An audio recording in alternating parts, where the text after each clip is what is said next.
BRS నుంచి కవిత suspend అయిన తర్వాత తొలిసారి స్పందించారు ఆవిడ. సంచలన వ్యాఖ్యలు కూడా చేశారు. కేసీఆర్ కు తాను రాసిన లేఖను లీక్ చేసింది సంతోష్ రావే అని తేల్చి చెప్పారు. బిగ్ టీవీకి లేఖ అందించింది కూడా సంతోష్ రావే అని చెప్పుకొస్తున్నారు ఆమె. కాంగ్రెస్ నేతలకు కూడా సంతోష్ రావు దగ్గర నుంచే వెళ్లిందని అన్నారు. ఫామ్ హౌస్ లో కేసీఆర్ ఏం చేస్తున్నారు అన్నది ఎప్పటికప్పుడు సంతోష్ రావే లీక్ చేస్తున్నారని ఆరోపించారు కవిత.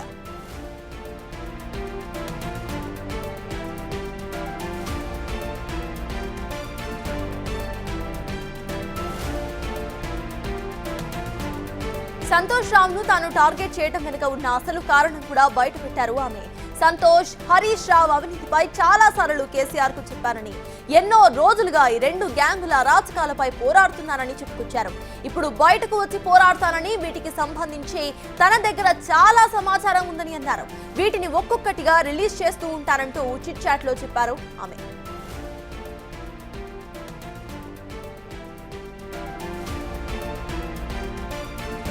పోచంపల్లి శ్రీనివాస్ రెడ్డి అవినీతిపై తనకు సమాచారం ఇచ్చింది పల్లానే అని, జనగామ టికెట్ విషయంలో గొడవ కారణంగా పల్లా తనకు సమాచారం ఇచ్చారని చెప్పారు. తన దగ్గరున్న విషయాలన్నీ కూడా బయటపెడితే బీఆర్ఎస్ నేతలంతా చాలా ఇబ్బందులు పడతారని అన్నారు. కేటీఆర్ కు సంబంధించిన వారి ఫోన్స్ కూడా ట్యాపింగ్ చేశారని, హరీష్, సంతోష్, శ్రవణ్లే ఫోన్ ట్యాపింగ్ చేయించారని స్పష్టం చేశారు కవిత.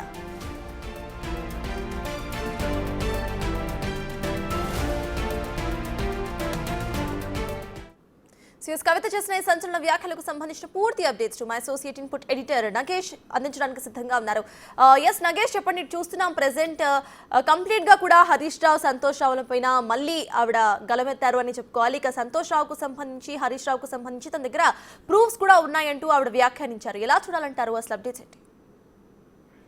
ఖచ్చితంగా అంటే 10 ఏళ్ల పాటు తెలంగాణ రాష్ట్రాన్ని ఏలిన బీఆర్ఎస్ కుటుంబం నుంచి బీఆర్ఎస్ కుటుంబ సభ్యురాలు కవిత నేరుగా మీడియా ముందుకొచ్చి స్వయాన మేనల్లుడు మాజీ కేసీఆర్ మేనల్లుడు హరీష్ రావు, అలాగే తన వెనుక ఉండి తన బాగోగులు చూసుకున్న సంతోష్ రావుని టార్గెట్ చేస్తూ మాట్లాడిన వైనమైతే ఖచ్చితంగా తెలంగాణలో ఉన్న ప్రజలతో పాటు బీఆర్ఎస్ కార్యకర్తల్లో ప్రతి ఒక్కరిలో అనుమానం వచ్చే విధంగానే కవిత మాట్లాడిన మాటలైతే ప్రస్తుతం అర్థమవుతున్నాయి. ప్రతి ఒక్కరి మధ్యలో కూడా, అంటే మెదడులో కూడా కవిత ఇన్ని విషయాలు బయటకు చెప్పింది. అసలు వీటి వెనుక ఇంత జరిగిందా, 10 ఏళ్ల బీఆర్ఎస్ పాలనలో అవినీతి ఇంత పెద్ద ఎత్తున జరిగిందన్న కోణాన్ని ఆమె చూపెట్టింది.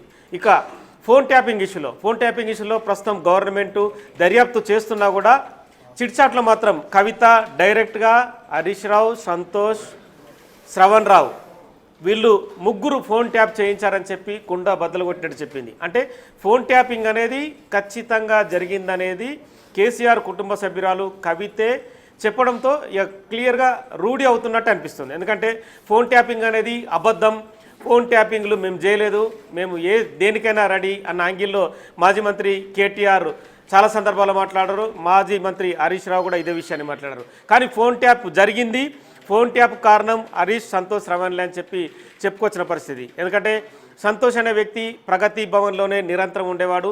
ఉదయం నుంచి మొదలుకొని రాత్రి కేసీఆర్ పడుకునే వరకు కూడా ప్రగతి భవన్లోనే ఉండి ప్రతి ఫోన్ కాల్ కూడా, అంటే డీజీపీకి చేయాలన్నా, ఇంటెలిజెన్స్ డీజీకి చేయాలన్నా, లేదంటే మిగతా లా అండ్ ఆర్డర్ డీజీకి, జిల్లా ఎస్పీలకు కావచ్చు, మిగతా ఎవరికి ఫోన్లు చేయాలన్నా, ఏ పోలీస్ స్టేషన్కి చేయాలన్నా కూడా సంతోష్ రావు ఫోన్ చేసేవాడు.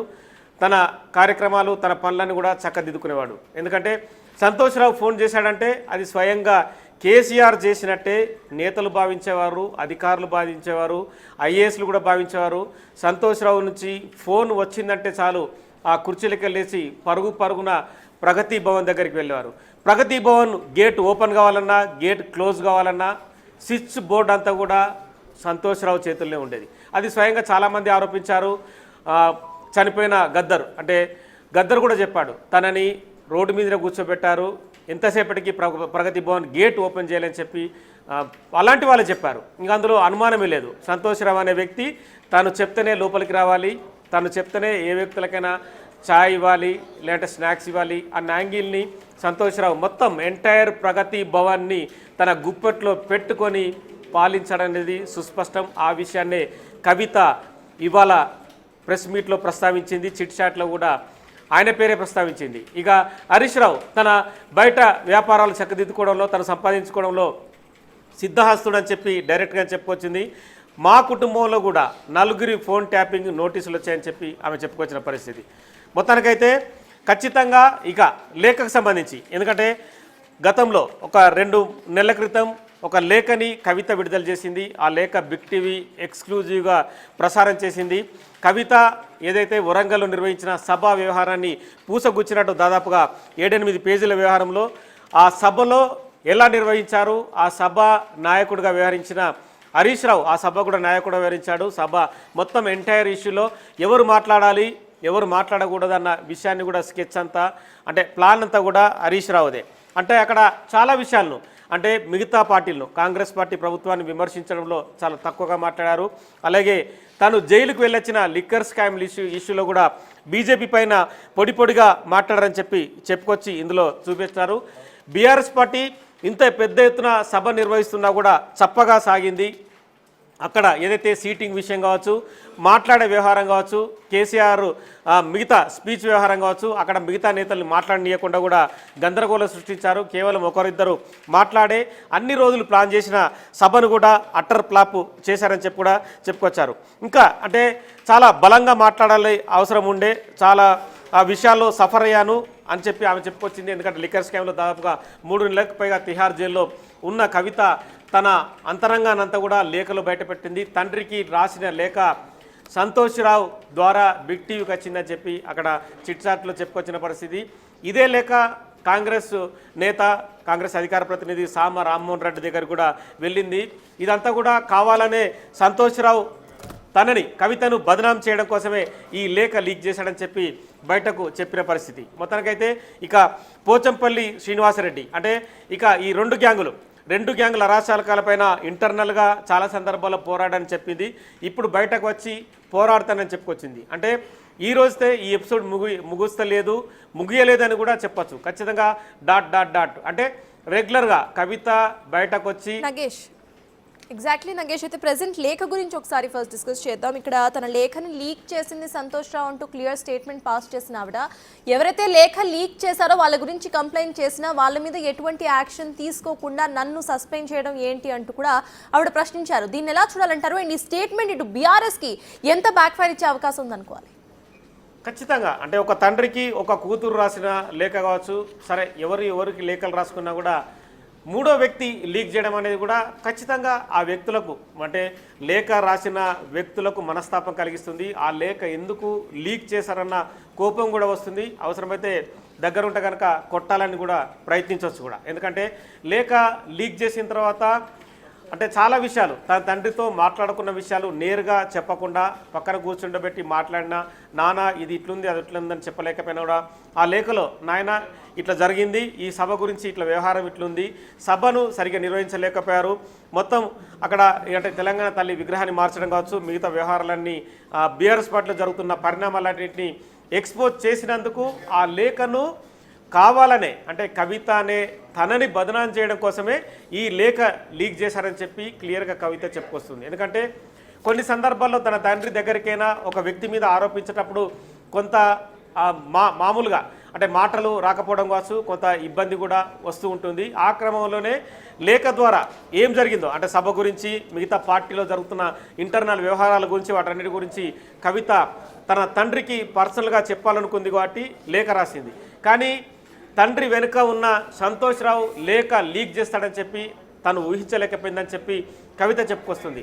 కావాలనే మీడియాకు విడుదల చేసి అందులో స్పెషల్గా ఈ లేఖ బిగ్ టీవీకి వచ్చింది. బిగ్ టీవీ యాజ్ యూజువల్గా కామన్గానే మనం లేఖని ప్రసారం చేసాం. లేఖలో ఉన్న విషయాలన్నీ కూడా, ప్రతి విషయాన్ని, అంటే ఆమె తన స్వహస్తాలతో రాసిన లెటర్ అన్ని కూడా థ్యాంక్ యూ కవిత వరకు కూడా మనం పూర్తిగా ఎక్స్పోజ్ చేశాం. ఎందుకంటే సభలో మాట్లాడిన వ్యవహారం కావచ్చు, ప్రతిపక్షాలను తిట్టిన తిరగవచ్చు, ప్రస్తుత గవర్నమెంట్ పైన కేసీఆర్ మాట్లాడిన తిరగవచ్చు, కేసీఆర్ కంటే ముందు ఒకరే మాట్లాడి తదుపరి కేసీఆర్ ఆ సభలో ఒక్కడే మాట్లాడడం కావచ్చు, అంటే మిగతా వాళ్ళకు ఎందుకు అవకాశం ఇవ్వలేదు, పార్టీకి సంబంధించి కావచ్చు, మిగతా ప్రభుత్వాన్ని విమర్శించే క్రమంలో చాలా విషయాలు చాలామంది నేతలు మాట్లాడుతుండే అన్న విషయాన్ని కూడా ఖచ్చితంగా ఇందులో ప్రస్తావించింది. కానీ ఆ సభలో కవితకు కూడా సరైన ప్రాధాన్యం ఇవ్వలేదనేది కూడా అందరికీ తెలుసు స్పష్టంగా. ఎందుకంటే కవితను అక్కడ ఆహ్వానించే వ్యవహారంలో కావచ్చు, కవితకు ఆ వేదిక పైన సరైన ప్రాధాన్యత కావచ్చు, అలాగే ఆ మొత్తం సభ పొడవున అంటే చాలా జిల్లాల్లో ఫ్లెక్సీలు ఏర్పాటు సమయంలో కూడా కవిత ఫోటోను కూడా పెట్టకపోవడం కావచ్చు. సో ఇవన్నీ కూడా కవిత దృష్టికి వచ్చాయి. అంటే ఈ సభ కంటే ముందు నుంచే కవితలో అంతర్లీనంగా చాలా బాధలే ఉన్నట్టుగా మనకు అర్థమవుతుంది. ఈ సభ తర్వాత తనకు జరిగిన అవమానం కావచ్చు, అలాగే బీఆర్ఎస్ పార్టీ 10 ఏళ్ల పాటు ఏలిన తర్వాత బీఆర్ఎస్ పార్టీ ప్రతిపక్షంలో ఉండి ప్రభుత్వంలో ఉన్న వ్యక్తుల్ని విమర్శించడంలో కావచ్చు, ఇవన్నీ కూడా ఫెయిల్యూర్ అనేది కూడా కవిత తన లేఖలో ప్రస్తావించుకొచ్చింది. మొత్తానికైతే అంతకు ముందు నుంచే 2-3 నుంచే కవిత ఖచ్చితంగా ఇంటర్నల్గా ఏదో మదన పడుతున్నట్టుగా మొత్తం ఈ ఓవరాల్ ఎపిసోడ్ తర్వాత అర్థమవుతుంది. సస్పెన్షన్ తర్వాత కూడా ఆమె మీడియా ముందుకు వచ్చిన ఈ 4 సందర్భాల్లో కూడా ప్రతి విషయాన్ని బట్టి కూడా అంతకుముందు నుంచే కూడా ఇంట్లో పోరు నడుస్తున్నట్టుగా తెలుస్తుంది. దాన్ని మామూలుగానే కేసీఆర్ చల్లారుస్తున్నట్టుగా అర్థమవుతుంది. కానీ ఇప్పుడు అది నివురుగప్పిన నిప్పులా మారి ఒక మంటలై మొత్తానికైతే కవిత సస్పెన్షన్ వరకు దారితీసిందనేది ఖచ్చితంగా అర్థమవుతుంది. సో ఇక అవినీతికి సంబంధించి పోచంపల్లి శ్రీనివాసరెడ్డి కానీ ఏదైతే తను ఒక విలేజ్ నుంచి మధ్యతరగతి కుటుంబం నుంచి వచ్చి ఈరోజు మోకిల్లాలో 750 కోట్ల రూపాయల విల్లాలో పార్ట్నర్గా ఉన్నాడు బడా బిల్డర్తో కలిసి అంటే ఆమె ఆరోపణలు ఖచ్చితంగా బీఆర్ఎస్ పార్టీ ప్రభుత్వాన్ని అడ్డం పెట్టుకొని కింది స్థాయి నేతలు ఎంత పెద్ద మొత్తంలో సంపాదించారనేది క్లియర్గా అర్థమవుతుంది. జనగామ టికెట్ విషయంలో కూడా పోచంపల్లి శ్రీనివాసరెడ్డి తీవ్రంగానే పోటీ పడ్డాడు. ఆ విషయం కూడా పల్లా రాజేశ్వరరెడ్డి ఎమ్మెల్యే తనకు చాలా విషయాలు చెప్పారని చెప్పి కవిత అంటోంది. Yes, thank you, Nagesh.